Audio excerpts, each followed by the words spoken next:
বন্ধুরা, আজকের রেসিপি ধনেপাতার চাটনি। এই রেসিপি দেখার জন্য প্রথম থেকে শেষ পর্যন্ত দেখুন। এই রেসিপিটা বানাবার জন্য লাগছে ধনেপাতা, লেবু, কাঁচা লঙ্কা, আদা, রসুন। চলুন রান্নাঘরে যাওয়া যাক। ধনেপাতাগুলোকে এইভাবে কুচিয়ে নিয়েছি।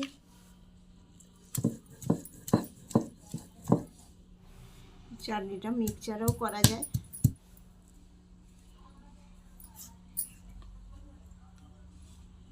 লবণ দেবো, এই লেবুর রস দেবো, মশলাগুলোকে মিক্স করে নেব। এটা বাইনে ফেললাম। তো এটা গরম ভাতের সঙ্গে, রুটির সঙ্গে এটা খেতে খুব ভালো লাগে। এটা আমি বাইনে ফেললাম। এটাকে আচার কিংবা চাটনিও বলে। আমার দেশে এটাকে আচার বলে। এটা ভাত রুটি দিয়ে খাওয়া যায়। নতুন নতুন রেসিপি দেখার জন্য চ্যানেলটাকে সাবস্ক্রাইব করে রাখবেন। আর এই রেসিপিটা ভালো লাগলে একটা লাইক, শেয়ার, কমেন্ট করবেন। 1 বছর রাখা যাবে।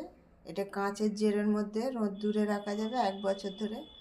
তো 1 বছর ধরে রাখতে গেলে রোদ্দুরে, তাহলে তেলটা আপনাকে বেশি দিতে হবে, তাহলে 1 বছর রাখা যাবে।